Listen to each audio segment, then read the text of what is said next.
Oi, Oi, Fê, tudo bem? tudo e você? Tudo. Nós aqui outra vez. Então, delícia. Encontro mensal, né? É, estamos conseguindo, né?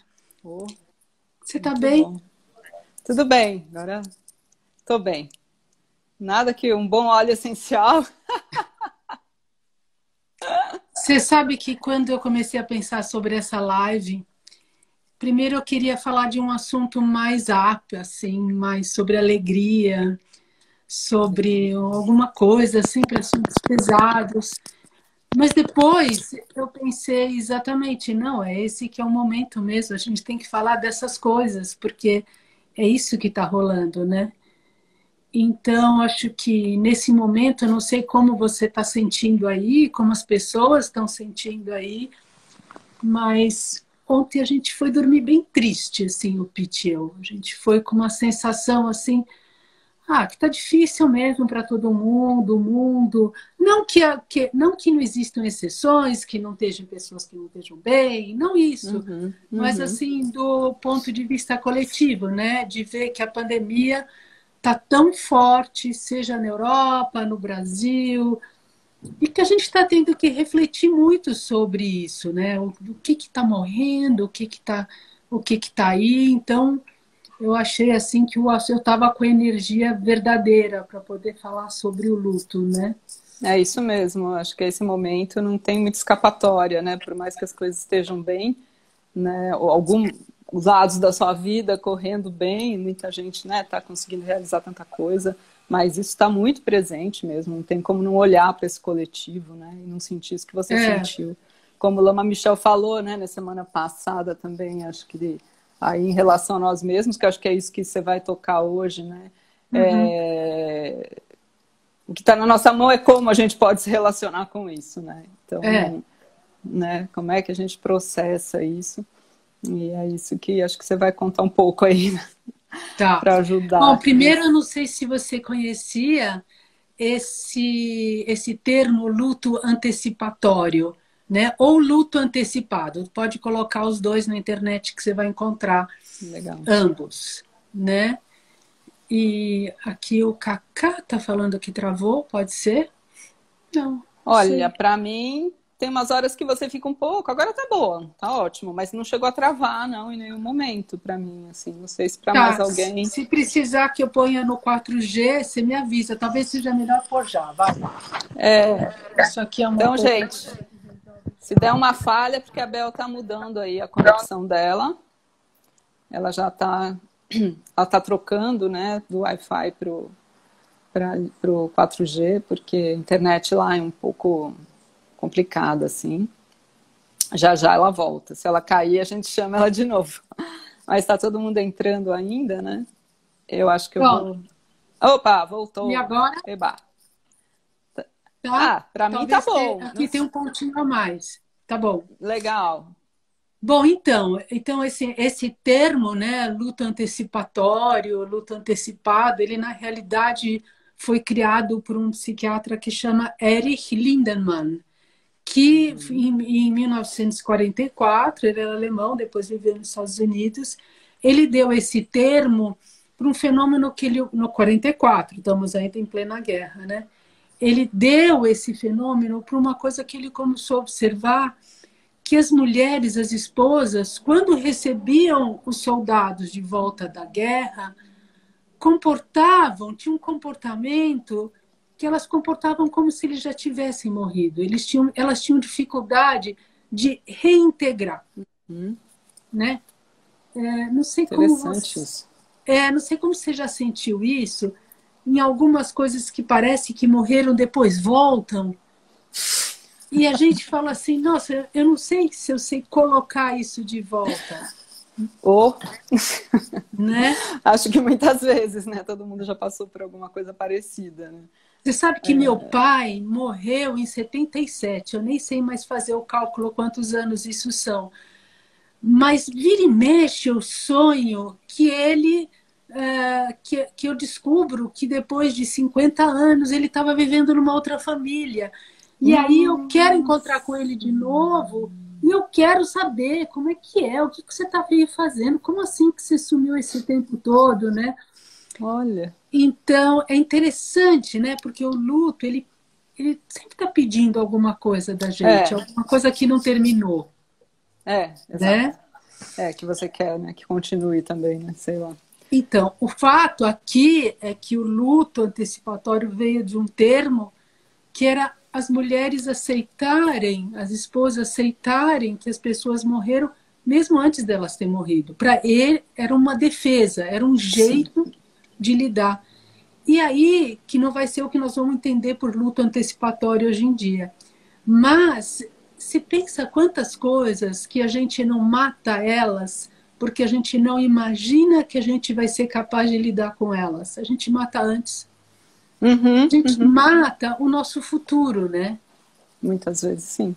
Até as boas possibilidades, né? Você mata antes. Exatamente. Por quê? Porque a gente imagina que se eu sofri aqui com isso, eu vou continuar sofrendo mais para frente com a mesma coisa. Eu não dou a chance de ter aprendido algo com aquilo que me fez sofrer, então eu projeto que vai acontecer o mesmo de novo.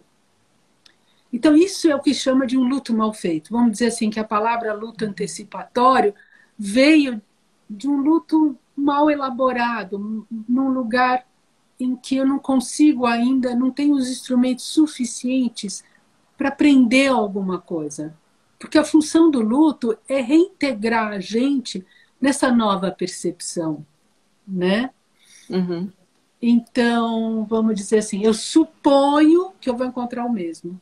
E nessa suposição, eu não quero me relacionar de novo, eu não quero tentar de novo, Uhum. Bloqueia, né? né?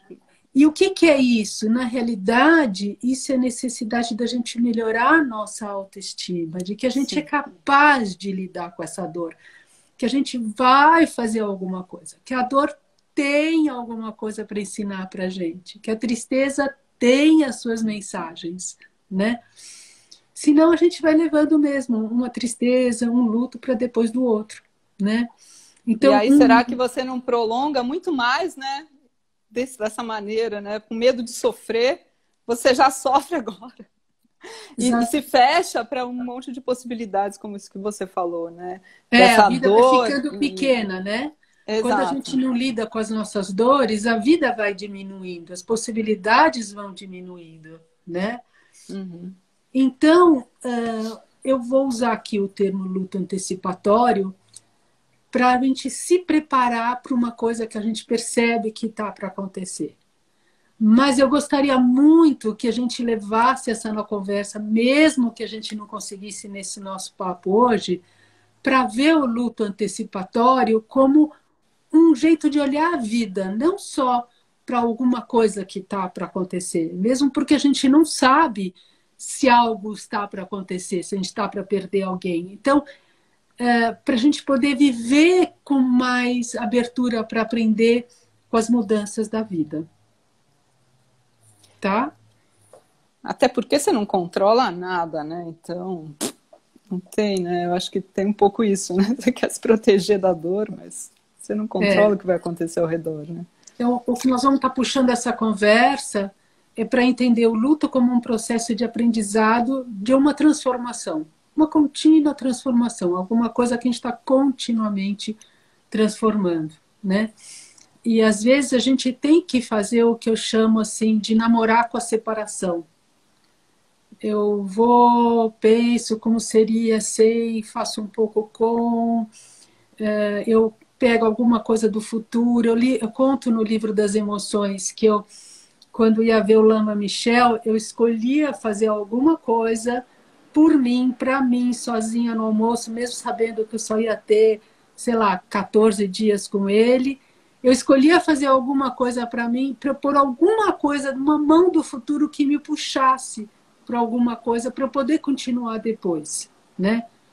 Então, às vezes, no meu caso, a maioria das vezes isso significa uma livraria onde eu vou procurar algum conhecimento, mas para Uhum, cada um pode ser alguma outra coisa, né?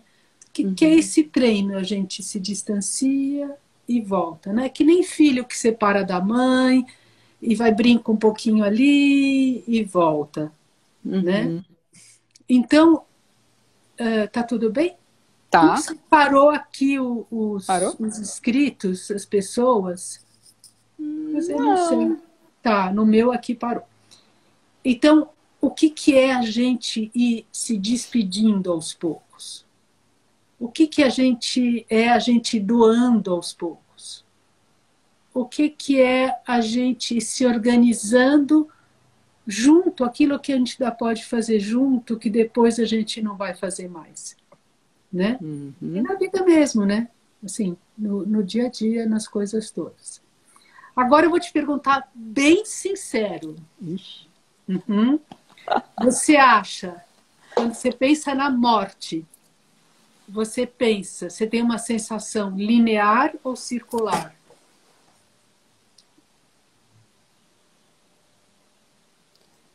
Olha, primeiramente, eu acho que qualquer coisa vai vir depois de uma elaboração. A primeira coisa que vem é uma coisa blackout, assim, sabe? Isso, né? E eu acho que a gente tem isso, mesmo a gente praticando o budismo, entendendo a impermanência, buscando essa visão circular, a gente tem isso porque a nossa cultura tem isso, né? É tipo assim, eu não sei porque eu nunca tive outro texto, né? A resposta que eu sempre escutei, você deve ter escutado, que em geral a gente escuta é: o que vem depois da morte a gente não sabe. E aqui, eu não acho que a gente vai saber o que sabe, mas eu queria mudar o olhar. Que o que vem depois da morte, a gente não sabe, mas continua. Não sei de que jeito, mas Não sei. continua. Não é essa coisa, Essa né? informação, não é esse black. Esse black, né? Né? A gente Acabou. tem que pôr alguma coisa de continuidade, né? E uma vez eu me dei conta do quanto esse conto infantil da Cinderela com o príncipe, viveram felizes para sempre, e no momento do casamento, quando o padre fala que possam viver felizes para sempre, até que a morte nos separe, né? Vos separe. Aí acabou. Então, aí a gente tem uma pegadinha e que a gente tem que reconhecer como ela é verdadeira para a gente. Porque senão, ok, mas eu tenho que, para poder sair desse black, para eu poder ter um outro jeito de pensar, eu vou ter que rever o quanto esses meus conceitos são fortes e quanto que eles moldam a nossa vida, né? Que é o conceito de permanência, felizes para sempre, né? E o conceito de finitude, né? Até que a morte separe. Então, a nossa cultura, ela está baseada ou no para sempre como uma eternidade, então existe uma continuidade, mas ela é sempre igual, ou numa impermanência daquilo que some. Essa ideia de que impermanência não é transformar. É algo que Impermanência é acaba. acabar. Não Né? Então eu vou querer, nessa live, vamos ver se a gente consegue, eu levantei uns 5 recursos que eu acho que são bons para a gente poder trabalhar um pouco melhor com tudo isso. Né? Então, o primeiro recurso é a gente se sintonizar um pouco mais com essa sensação da continuidade. Né?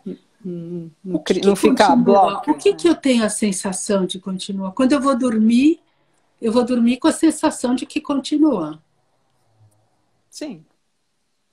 Você espera acordando. Quando assim. eu me despeço, né? Quando a gente se despedia do Rimpo, a gente falava see you. E continua. Quando ele morreu, eu também fiquei com a sensação de que continua. Sim, total. Porque a gente treinou assim isso, né? Mas a gente precisa, às vezes, de mais experiência direta de que tudo continua. Porque senão a gente fica na ideia de que tudo continua, mas a gente não tem a sensação de que tudo continua. Sim, tem que introjetar mais isso, né? Observar as coisas cotidianas, talvez, né? Se familiarizar com isso.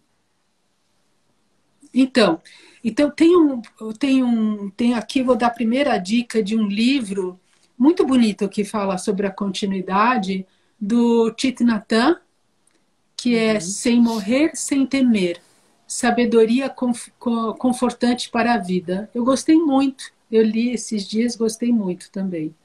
Eu acho que a Ana está colocando. Você está É, vendo ela a tá. Ana escrevendo? Sim, sim, ela tá. Tá Ah, escrevendo. tá, porque no Ela já meu que não colou. está aparecendo. Eu não estou vendo o que as pessoas É. estão Ah, você escrevendo. não tá vendo? Que Não, estranho. é, Oh, agora você sumiu. então, enfim, você vai me Que falando porque estranho. eu não estou vendo as Tá. mensagens, Ah, tá? que pena. Tá bom, vou falar. Tá, você vai me Uhum. falando alguma coisa importante. Tá. Então, assim, o que a gente entende o tempo todo, né? É que, ok, nada existe por si só, tudo está interligado, a gente está constantemente morrendo e nascendo, e esse morrer e nascer existe toda uma explicação no budismo de como ele se dá, mas para não entrar muito nisso, vamos ficar mais com a sensação de buscar um pouco mais essa sensação quando eu olho o outono, quando eu olho a primavera, quando eu vejo alguma coisa, de poder ter essa sensação da continuidade. Uhum. Da Isso é uma continuidade. dica assim, que eu acho que é um recurso legal. E você sabe que eu assisti esses dias também um documentário que deve estar aí no Netflix também, que chama Vida Após a Morte. E Ah, eu o, já vi, mas não é, assisti. Já vi o é, título. E aí o título original é Surviving Death, quer dizer, é sobrevivendo à A morte, morte. que é melhor do que a vida Vida após. após a Vida após morte. você já está pensando se existe vida após ou não. E o que eu consegui assistir do documentário que eu gostei muito é que tem uma parte que ele grava várias situações de pessoas, como que elas viveram encontrar os sinais com aqueles que já se foram. Então tem a história do canarinho, tem a história do som, tem as luzes, que, de novo, isso é uma experiência direta. De novo, cada um Sim. vai ter que ter a sua, né? É. E também essa coisa quando você fala, né, da gente se familiarizar, que tudo continua, é, tem que vir junto aquilo que você já falou, mas eu acho que não é óbvio, né? Da impermanência. Continua, mas não é igual. Porque também a Exato. gente se prende numa coisa, né? Que é isso que vai ser. Por isso que é difícil de imaginar o que vem depois da Uhum. morte. Porque você já está projetando uma coisa que era essa pessoa que tinha aqui, com essa carinha, com aquele. E não É, somos assim, né? o Lama São as Michel, infinitas possibilidades novamente, o né? Lama Michel no livro Coragem para Seguir em Frente, né? Ele fala da tradução do, do termo impermanência em tibetano, que é Chek Chek Gitpa, Gidikpa. Não estou falando que eu fale certo, Keti, mas enfim. Mas o Kitiquete, né? Outro dia eu estava dando uma live sobre esse mesmo tema lá para o Neblina, que é um grupo de teatro, Uhum. e eu estava vendo assim como parece, mesmo em permanência, parece um reloginho. Queti, né? E que então aquilo que se transforma de momento a momento, está sempre transformando. Então está sempre, mas nunca deixa de existir. Né? O Lama Michel fala no livro assim, uma frase muito linda: acreditamos na permanência dentro da impermanência. Que lindo. Não lembro Sem nos disso. darmos contas, né, costumamos pensar, enquanto elas existem, devem ser iguais. Né? Mas dessa forma, querendo que nada mude, estou lendo trechos do livro, estamos agindo exatamente ao contrário da natureza da realidade. Se não vivêssemos se não vivêssemos como tudo fosse permanente, não sofreríamos tanto as mudanças quando elas ocorrem. É Né? É exatamente sempre isso. um choque, né? É um choque Uhum. mesmo. Né? Então, ele reforça que impermanência não é que um dia vai deixar de existir, é que ela está constantemente Constantemente em transformação. se transformando. Então, rever, né? Mas não é essa a ideia que a gente tem da morte, né? Não. Esse pá que você fez, né? é um aniquilamento, né? Porque você, quando se trata de uma pessoa, né, que você perde, o fato é que você não vai mais ter ela materialmente aqui, né, para se E relacionar mesmo com quando você. você fala, eu estou me acostumando com a ideia de que, sei lá, a pessoa está com mais idade, né? Minha mãe já está com bem mais idade, daí você fala assim, eu estou me acostumando com a ideia de que ela fala muito tranquilamente, minha mãe, sobre a morte. Ela fala, isso vai acontecer mesmo, né? Que bom. Mas eu não sei o que eu vou sentir. Eu sempre acho que por mais que eu possa sentir coisas, vai ser sempre nessa hora que a gente vai saber o que sente, né? E sempre, acho que você vai falar disso, já falou, né? É como a gente vai passar pelo luto, mas o luto existe, a dor existe, né? Exatamente. Ninguém vai perder alguém e vai... Ok, né? Então eu fiquei brincando, né? Todos os filmes, dentro dessa cultura que tudo termina, todos os filmes terminavam com the end e de preferência felizes, né?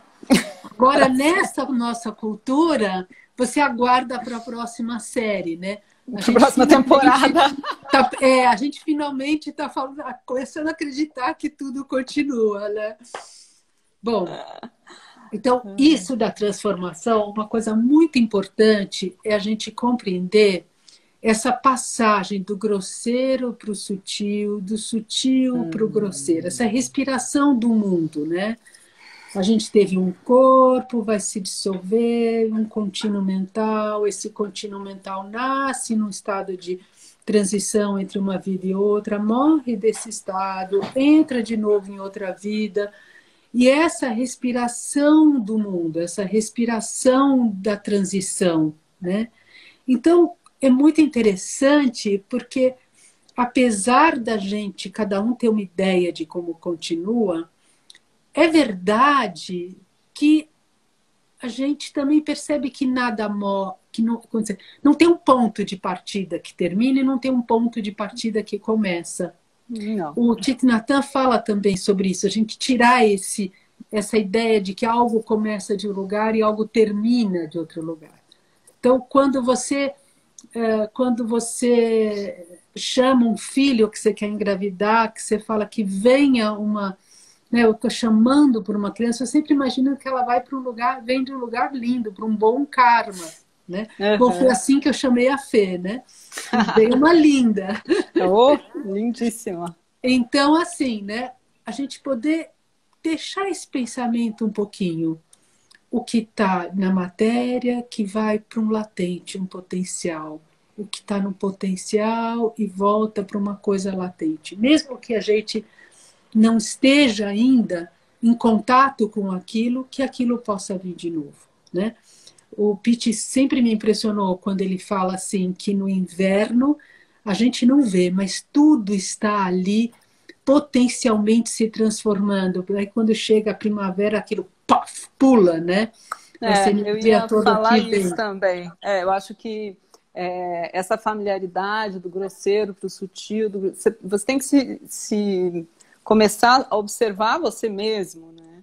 O quanto a nossa mente, né, sai de estados grosseiros, vai para estados sutis, o quanto o que a gente come, o que a gente vê, provoca, né? Tem um alimento sutil também, né? Tudo tem um alimento sutil, tudo não é tão óbvio, né? Que reação aquilo vai ter na nossa mente mais para frente. Observar, você falou agora essa coisa do Pitt, né? As estações do ano, né? A gente sempre pensa, então hoje vai começar o outono. Que dia começa o outono? Que dia começa a primavera? Não começa assim, né? Uma vai decaindo e a outra já está lá, ela já está começando, né? Os movimentos dos elementos, né? Na Ayurveda a gente vê isso, dos doshas, né? Tem os horários. Mas não é que aí acabou o horário do Vata e começa o horário do Kapha. Você vê, na natureza tudo continua, só nós seres humanos não, né?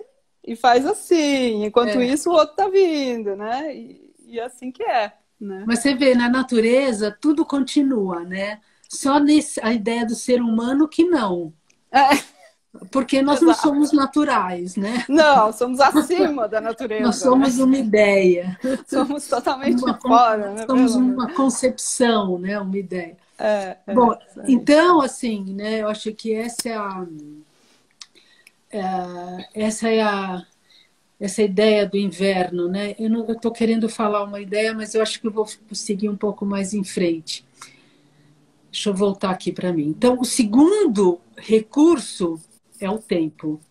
E o tempo, né, é um tempo para compreender e desfrutar. Às vezes, a gente não tem esse tempo. Às vezes, aquilo acontece sem esse tempo. Mas quando a gente tem esse tempo, seja de qualquer coisa, seja do próprio significado de olhar essa impermanência frente à própria vida, né? A gente vê o que está latente em nós e o que vai se materializar. Às vezes é uma ideia, às vezes é um sentimento, às vezes é um início de uma relação, de um namoramento que você sente por alguém e você fala, gente, será que eu vou deixar isso acontecer? Será que essa relação tem potencial, tem chance, né? Às vezes a gente perceber assim, né, quando tem alguma coisa que está para botar, que ainda está só na sensação, depois quando ela acontece e como que a gente pode ir transformando quando ela acontece, né? E como você falou agora, a analogia lá do pitch, né? Tá lá acontecendo, né? Quando aquilo começa, né? Aí começam a nascer as folhas e a primavera vem, as flores desabrocham. Onde é que estava tudo isso? Não é? Estava sendo preparado, né? Estava sendo nutrido. Então, da mesma maneira, a gente tem que nutrir isso também para as coisas florescerem, né? E acho que esse é o lugar onde a gente pode ter mais conversa com a gente mesmo.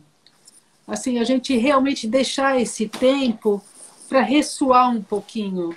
Será que aquilo que eu já estou achando é mesmo isso? Deixa eu ficar um tempo com isso. Esse estado de abertura para você poder só falar assim, nossa, eu acho que ele está para falecer, eu acho que eu estou para morrer, eu acho que isso está para acontecer. E ficar um pouco nesse estado de escuta, de abertura, né? Mas não se identificar muito com a confusão, não é? É você abrir para escutar mais. Abrir é uma curiosidade que a gente tem frente a gente mesmo, né? E às vezes a gente não faz muito isso porque a gente segue o padrão automático, nossos hábitos automáticos do que a gente já acha que é, como é, né? E outra coisa que eu lembrei também, que eu gostei, que eu quero compartilhar, que está no livro das emoções, né? É quando Lama Michel fala sobre colher a essência dessa vida. Então, quando ele fala que usar o tempo corretamente, com a finalidade de expressar nossa capacidade de transformação nessa vida. O tempo significativo é a substância essencial da vida. Quer dizer, se eu que lindo. me sintonizo, esse é o colher a essência da vida. É o tempo, essa possibilidade de transformar, né?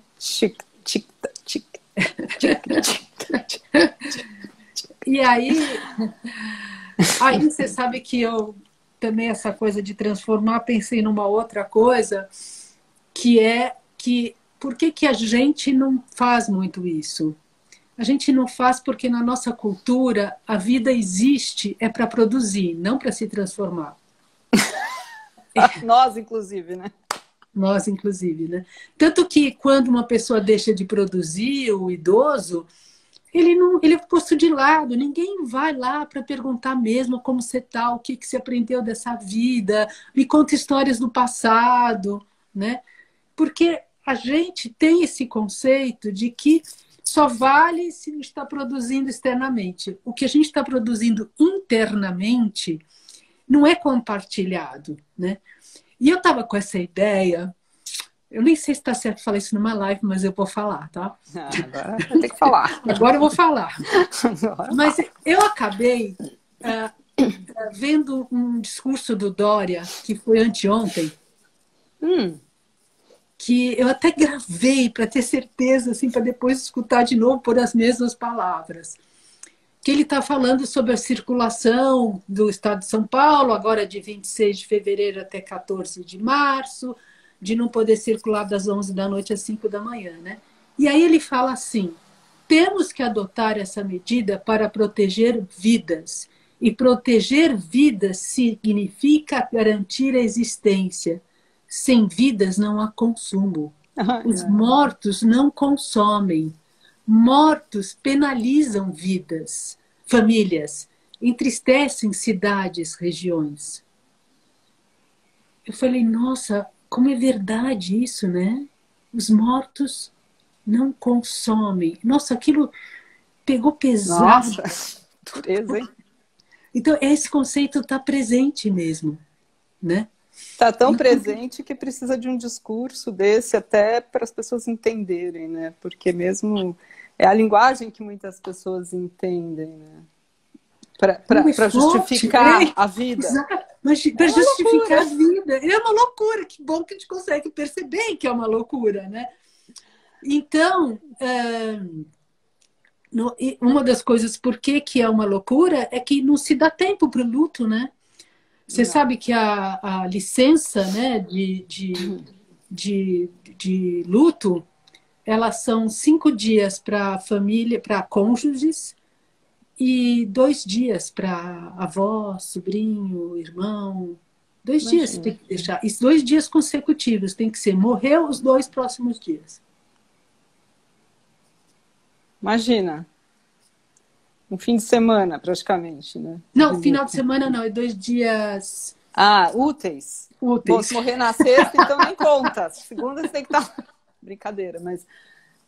não, é uma loucura, né? Né? Mas porque tá calcado em cima desse conceito, que acho que no discurso aí é isso, né? A verdade é essa, né? Então, tem que continuar produzindo, continuar consumindo. E aí, quando você para de produzir, o problema tem isso. Então, os idosos a gente não considera, mas eles mesmos, a maioria, não considera, né? Porque parou de produzir, a pessoa entra em depressão. E só produzir fora, né? O que ela produz dentro não dentro, não. Que é a fase da vida onde você realmente, para isso que serve, né? Você tem que ir se conectando com o sutil. Exatamente. Esse é o movimento da velhice, né? Bom, o terceiro recurso que eu levantei é negocia a perda. Alguém já pôs aqui que é o dia da morte e o dia seguinte, ou seja, enterrou, acabou. Então, não pior é ainda. Isso, são 2 dias mesmo. Eu entendi que era 2 dias depois.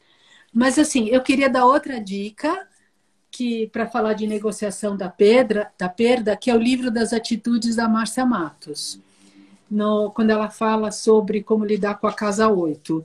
Porque ela fala dessa coisa da negociação da perda, e eu gosto muito, porque ela fala assim, entregue o que é da pessoa e fique com o que é seu. Então, e só isso dá para a gente pensar muita coisa. Né? E aí eu fico pensando que uma das coisas difíceis de lidar com esse luto antecipatório é quando você tem as vivências inacabadas, né? Problemas, assuntos inacabados, né? E geralmente perdoar. E perdoar é uma palavra também super complicada que a gente não entende muito bem. A culpa. Pode ser que o budismo fale, não, a culpa nem existe, essa palavra. Mas a gente sente uma coisa lá que parece que é culpa, né? Sei lá o que é. Eu acho que talvez você... Perdão.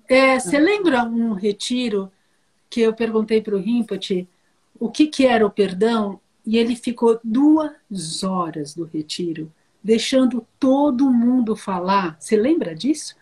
Deixando todo mundo falar, perguntando ele para as pessoas o que era o perdão. E aí houve-se as maiores coisas, lindas, outras menos, enfim. Aí quando tem uma hora que a gente está assim, não aguentamos mais falar, por favor, Rinpoche, diga você o que é o perdão. Ele fala assim, vocês deram a volta, mas não foram para o centro. O que faltou é simplesmente perdoar, agir. É isso, é uma ação. Mas tem que elaborar bastante, né? Para fazer. Haja óleo de rosa no coração, entendeu? Ai, que delícia. Para elaborar. Então, eu queria falar um pouco disso, assim, que perdoar não é passar por cima das nossas necessidades emocionais. E principalmente porque se alguém te machucou muito, você vai ter que passar por cima de você para dar à pessoa aquele conforto, né? Então, o perdão é um processo. De novo, a gente Sim. tá na tarefa negociar, né? Negociar a perda. E eu acredito que enquanto a gente puder treinar que perdão é uma negociação, tem uma reparação, tem um ato. Eu gostaria de te pedir perdão por aquilo que eu não fiz e eu estou aqui querendo me reparar. Tem alguma coisa que eu posso te ajudar? Tem algo que eu posso fazer por isso agora? Uhum. Eu vejo perdão ok assim. E não Sim, simplesmente de dar a tarefa para o outro. para o outro, tirar a Você que sua... faça o trabalho de me perdoar porque eu não sei fazer diferente. Exato. Né? É aquela coisa, ai, desculpe, ai, não suporto isso. Bom, desculpe e continua fazendo. Né? Tá. Como diz Loma Michel, né? Se responsabilizar. Então, eu acho assim, que se a gente estiver diante de uma situação que a pessoa está de fato morrendo, ela não tem como entrar com um ato de reparação, e ela te pede, desculpe se eu te machuquei na vida, eu acho que a gente deve aceitar. Eu acho que a gente deve dizer, ok, porque é um ato de compaixão, mas isso não significa que depois a gente não vai continuar fazendo esse trabalho dentro da gente. De elaborar, né? Tem que Né? continuar, né? Uhum. Então, quando a gente fala assim, dá para o outro o que é do outro e ficar com você o que é com você, eu acho que no perdão é você continuar cuidando daquilo que ficou forte demais, aquilo te machucou demais, aquilo te trouxe sofrimento. Né? Porque não é uma questão de ser vítima ou o outro que é ruim e eu que sou boa. A questão é, ainda dói. Isso gerou muita dor. Então, acho que esse vai fazer parte, quanto antes a gente consegue retomar para a gente aquela dor, ser dono da gente daquela dor, menos esperar que o outro venha reparar aquela dor em nós, melhor esse luto vai ocorrer. Entendi. Porque às vezes o outro... Bom. Esse assunto não é fácil. Né? E uma coisa que eu acho legal que o budismo fala também assim, né? Que o karma continua. Então não é porque a pessoa morreu que ali o karma termina. Né? O Mas vínculo reconhecer... continua. Sim, mas reconhecer, né, tanto do lado de quem falar me perdoa, né, o que eu posso fazer por você, reconhecer a sua responsabilidade, o arrependimento, né, a consciência sobre o que você causou no outro, já é um grande passo, né, para essa ação aí, o resultado dessa ação não ser, enfim, não basta só isso, mas não ser tão grande, né? Mas continua. Sim. E aí o quarto recurso vai ser justamente esse, que a gente sempre ainda pode se apropriar da nossa dor, né? É verdade, tem coisas que só quando a gente encontra o outro e conversa com o outro, às vezes um abraço que você finalmente conseguiu dar, que te faltava, é que a gente completa algumas dores. Eu não estou excluindo a necessidade do outro, mas é verdade que enquanto ela não pode existir, a pessoa não está aí, não está disponível, a gente se apropriar da nossa dor, né? Alguém perguntou aqui, acho, não sei porque passa muito rápido, às vezes não dá tempo de ler, mas como você perdoar se a pessoa não te pediu perdão? Acho que foi isso que a pessoa perguntou, mas é isso que você está colocando, né? Tem o que é seu, você tem que elaborar. É um acordo que né? você tem que fazer dentro de você, né? Até aqui é o que eu pude fazer, aqui não, e procurar depois ver em alguma outra situação da vida mais semelhante com aquela, se você pode colocar em prática aquilo que você tentou dizer para você mesma naquele momento em que aquela pessoa não estava lá. Boa. Né? Então, uma coisa que eu quero falar, sim, eu sei que tudo a gente está só dando tópicos por causa do tempo, mas que a cura emocional, a cura psicológica, ela vem dessa disponibilidade que a gente tem de explorar a nossa dor em termos de abertura e não de cutucar a dor. Muitas vezes a gente quer cutucar, entender demais a dor. Por que isso? Por que aquilo? E aí a gente vai fazer que nem o Rinpoche. A dor está aqui e a gente vai dar volta, dar volta, dar volta e não vai para o cerne da questão, que é se abrir para a dor. Essa dor vai ter quando a gente sente, a gente acha que a gente vai morrer de sentir aquela dor. Mas o fato é que conforme a gente vai dando esse receptor, para esse container para essa dor, a gente vai cuidando, vai se apropriando dela, ela vai contando coisas para a gente vai devagarzinho. Às vezes não é na hora, só da gente ter ficado ali com aquela dor, dali a pouco aquilo aprende, pensa alguma coisa. Esse tempo, né, fértil de informações e coisas que a gente vai percebendo, porque a gente tem uma escuta interna, a gente tem uma produção interna. Né? Alguém colocou aqui, então é chegar no fundo do poço? Às vezes sim. Às vezes você tem que dizer, mais que isso eu não vou. É que tem gente que, vamos dizer, vou usar uma explicação mais astrológica, um escorpião tem que entrar fundo e sentir, esgotar aquela dor, né? Um taurino já vai querer sentir aos poucos, sentindo segurança, ainda. Cada um tem um jeito de sentir a dor. Sentir. E como você contou uma vez, né? Não é lá no meio do supermercado que você vai fazer. Exatamente. Né? Cria uma atmosfera, se acolhe, né? Camomila, manjerona, sei lá. Exatamente. Né? Então, assim, não importa quanto você sabe sobre a sua dor, mas como você se conforta com ela. Né? Então, assim, tem algumas coisas que a dor não vai embora porque a gente não sentiu ela ainda mesmo. E aí, conforme eu vou sentindo essa capacidade de que eu me acolho aqui, aí eu vou tendo mais confiança para o futuro. Se eu não consigo me acolher agora, com o que está acontecendo agora, eu não vou criando essa base de algo, uma experiência subjetiva de segurança que eu consigo viver agora, é que me dá a sensação de futuro, de que eu vou dar conta do futuro. Né?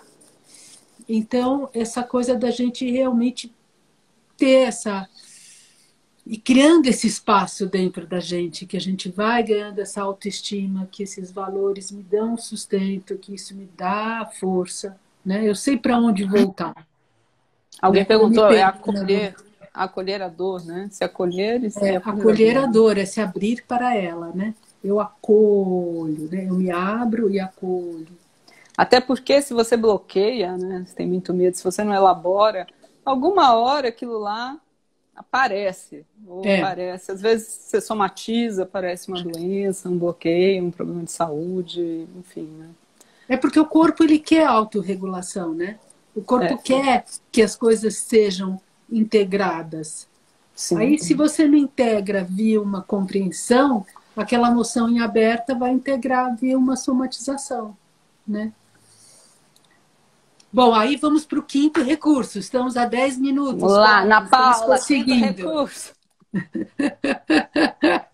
O quinto recurso é reconhecer a mente satisfeita, que nos leva a agradecer. É a capacidade de dizer adeus. Então, isso é uma coisa que eu sempre gostei de compartilhar, que eu ouvi uma vez numa palestra, o Sogyal Rinpoche dizer que a gente se desapega daquilo que a gente sente que recebeu tudo o que a gente esperava receber. Essa coisa, estou satisfeito. Interessante, hein? Mas tem que ter também uma coisa de... Enfim, você tem que ficar satisfeito, né? Então, a gente tem que cultivar isso, né? A gente tem que aprender a reconhecer satisfação. Senão nunca basta. Porque se a gente só se identifica com a insatisfação, nunca é suficiente. Nunca é suficiente. Boa. É isso aí. Então, eu estou satisfeito, para agora tá bom. Depois a gente continua. Porque a satisfação, do ponto de vista da continuidade, ela tem um processo. Mas satisfeito do ponto de vista da não continuidade, eu teria que estar, assim, comido muito, para estar garantido que depois que aquilo acabasse, eu ainda teria comida. É horrível, Nossa. mas é verdade. Ai, não é assim? Eu vou Relação comer muito emocional com agora porque comida. eu não sei quando eu vou comer de novo. Por quê? Porque eu acho que não tem continuidade. Né? É aquela coisa difícil, é difícil. Não estou falando aqui para nada que eu acho desse assunto, nada é fácil. Mas é quando você vai dar um abraço para alguém que você não sabe quando vai ver de novo. Até quando que você consegue soltar aquele abraço? Né? Quando que aquilo vai falar, agora tá bom.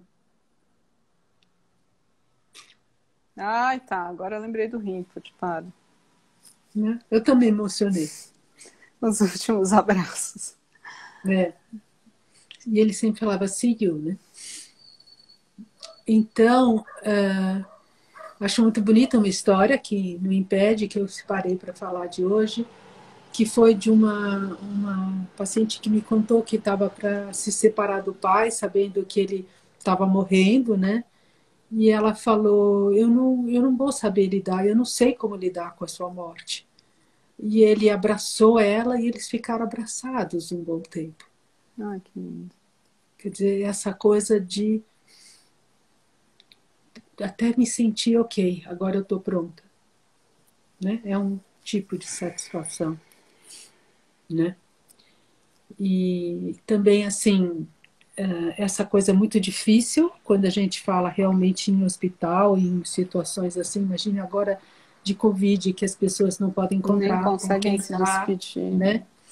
E essa coisa, então, mas eu estou lembrando na época quando eu estava refletindo mais sobre isso, que pode ir em hospital, entrar, sair, né? Então, que às vezes é difícil você conseguir essas conversas profundas. Conseguir dizer para o outro, foi muito bom, nossa, que bom, obrigada por você ter sido quem você foi, ter um agradecimento, né? Porque o tempo todo tem gente entrando, saindo do hospital, que você não tem essa privacidade. Não tem. E às vezes a pessoa está sofrendo tanto, tem tanta dor, que você nem combina. Você, no meio da dor dela, fala, mas eu quero te agradecer. Não, não é assim, né? E aí eu achei uma anotação de uma paciente que me disse assim, nunca pensei que sentiria vontade de que minha mãe morresse logo. Não suporto mais vê-la sofrer. Parece que só quando ela morrer é que vou poder sentir de novo um amor sereno por ela. Sinto culpa só de pensar e falar sobre isso. Que às vezes é difícil mesmo. Você precisa de novo ter uma certa calma para poder aceitar isso, né? Então aquilo que o Rinpoche fala, né? Aquilo que a mente aceita não dói. E esse é o processo do luto, do aprendizado. Algo que me dê conta de que eu possa aceitar isso. Então, o agradecimento é um recurso, né? E ali a gente começa a, vamos dizer, a ir tirando o sofrimento da dor. Porque a gente sempre fala, né? É possível viver a dor sem o sofrimento. É difícil Né? separar, né? Então, o que gera o sofrimento na dor? Eu acho que gera sofrimento na dor tudo que te tira energia. O sofrimento tira energia. A dor em si, ela não precisa necessariamente tirar energia. Basta você pensar numa mulher dando à luz. Quanta energia ela tem com a dor. Mas ela está feliz, a princípio. Vamos colocar uma mulher que escolheu fazer o parto em casa, sem anestesia, tudo lindo. Vamos pôr um pouquinho melhor. Né? Ela está feliz para aquilo que vem. Então, a dor dela não tira energia. E ela não tem sofrimento. Né? Então, eu acho que uma das coisas que gera muito sofrimento é a gente justamente ficar interpretando o sofrimento. É quanto que a gente diz que aquilo não podia ter acontecido, uma suposição que eu devia ter feito, que eu não fiz. Aí você não e está não ser sentindo, transparente. Né, isso eu acho que é uma das coisas, a força, o mental gera muito, muito sofrimento, e a dor, ela é uma sensação, você está com ela, né? Então você pode usar o mental a seu favor ou não, né? Então, refletindo também de que está mudando, né? Que não vai ficar daquela maneira sempre, que você está lá, né? Se acolhendo a sua dor, porque você quer passar por esse processo de transformação, né? Acho que por isso que as pessoas muitas vezes lidam melhor com a dor, como você citou aí, né? O exemplo de uma mulher dando à luz, ou muitas vezes coisas banais, né? Você vai lá fazer um procedimento estético porque você quer ficar bonita, você aguenta, né? Se você cortar o dedo, você já deu um horror. Não, você vai lá a mesma coisa quando você tem uma... Eu me lembro uma vez que eu tive que fazer uma anestesia que não pegava de um dente que estava muito inflamado. Então, só de encostar para pôr anestesia, encostava a agulha, não pegava anestesia, doía muito, né? Aí eu falei assim, bom, vamos ver se esse negócio do Tom Lane, que você dá a sua dor, dá a dor, né? E você recebe a dor e devolve paz. Eu falei, vamos ver se eu penso que com essa dor, eu, por um momento, que essa dor possa tirar a dor de dente de um monte de gente, né? Mas, tipo assim, no desespero, com o dentista ali para me colocar a injeção. Não é que tinha muita opção, né? E aí eu lembro que eu falei, deixa eu pensar isso. E quando ele foi, eu consegui, porque eu estava no pensamento. Sim, estava no pensamento e estava fora, né, do apego àquela dor, né? Expandindo. Eu estava me comunicando em outra coisa. Ainda bem que o dentista também foi rápido. Porque... né? Bom, mas, eu não sei se alguém tem alguma pergunta. As pessoas, algumas pediram para colocar de novo o nome dos livros. Primeiro do Thich Nhat Hanh e depois alguém pediu de novo. Põe de novo o nome do livro, não falou de que livro, então eu não sei. Mas se a Ana Paula puder colocar de novo o nome, o título do livro. Ela tem os todos, isso. Mas pergunta agora... alguém perguntou, depois que a dor, você já somatizou, né? Que você já está lá com algum problema de saúde, como é que faz? Bom, a gente tem que cuidar do corpo para o corpo ter de novo um ritmo saudável, né? Esperando que este corpo tenha a capacidade de se recuperar, né? E sem dúvida, os nossos hábitos, eles são muito fortes, né? No nosso corpo. Então, recuperar esses hábitos, né?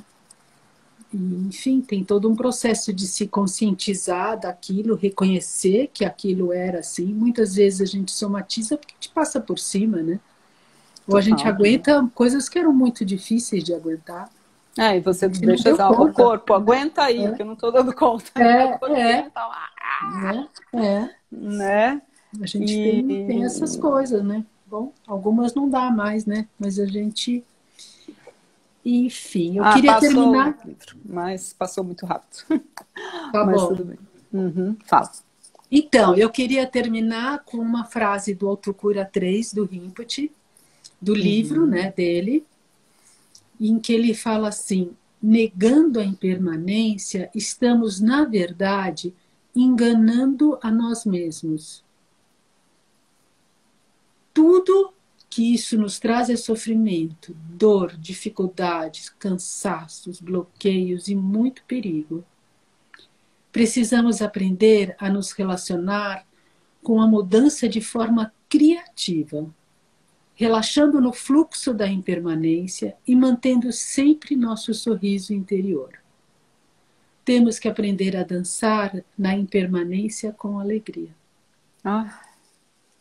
Pronto. Disse tudo.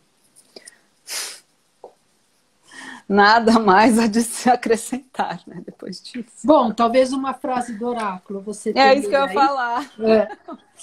Vamos lá, oráculo. Também tem um aqui. Hoje as duas têm. Passada ninguém tinha. Vamos pensar aí.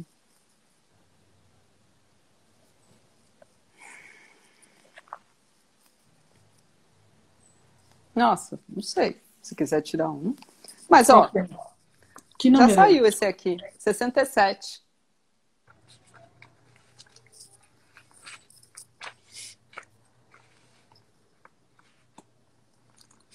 Lógico. O primeiro passo a sair de um problema é criar uma forte determinação de ficar livre dele. Essa determinação deve ser feita mesmo quando ainda se está preso ao problema. Isso aqui é luta antecipada. Total, né? Total! Total, né? Eu acho 67, assim, tá, gente? Tá, eu vou tirar uma já que eu tô com o livrinho também. A gente deu um minuto.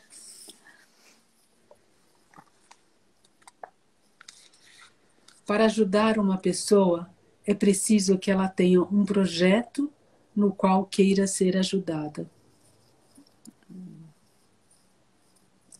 Eu acho que essa é uma mensagem principalmente para todas as pessoas que querem ajudar quem está sofrendo e a pessoa não tem abertura. Ela ainda não tem ela não tem nada dela que queira se abrir para essa mudança. Então, é preciso a gente se abrir. Quanto isso você pode dedicar, você pode fazer o seu trabalho interno pensando naquela pessoa, funciona também, suas meditações. E se você se mantém aberto, né? Sutil. E você se mantém aberto. Pediram para ler novamente, vou ler o 67. O primeiro passo para sair de um problema é criar uma forte determinação de ficar livre dele. Essa determinação deve ser feita mesmo quando ainda se está preso ao problema. Ou seja, se eu estou triste, se eu estou angustiado, cansado, eu me determino que eu posso viver sem essa raiva, sem esse peso, sem essa tristeza, mesmo enquanto. Ou seja, em outras palavras, eu já ponho algo daquele futuro no presente. Meditação budista. Né? Valeu, Fê. Vamos então. Obrigada. Foi muito bom. Vamos dedicar. Lembrando que a live fica aqui no Instagram do Centro um tempo. Sempre está disponível se você acessar o perfil do Centro. E depois ela sobe para o nosso canal no YouTube, Nalso Brasil. Então, se inscrevam no canal para vocês também estarem por dentro. E, enfim, e acessem a página do Centro para saber das programações e novidades. Você ia falar alguma coisa? Bom. Não, é só que eu vi que subiram a live no YouTube da expectativa, mas colocaram o título dessa, do Luta Antecipatória. Pronto, já está publicamente dito. É bom porque já conserta bem rápido também. Mas tá bom, isso, querida. Vamos lá. De sol a sol, à noite ao meio-dia, possam as três joias conceder suas bênçãos, possam as três joias ajudar-nos a alcançar todas as realizações, possam as três joias espalhar muitos sinais auspiciosos no caminho de nossas vidas. Taxidele. Bom domingo para vocês. Até a próxima. Obrigada, Tomara. Abel. Até a próxima. Tchau.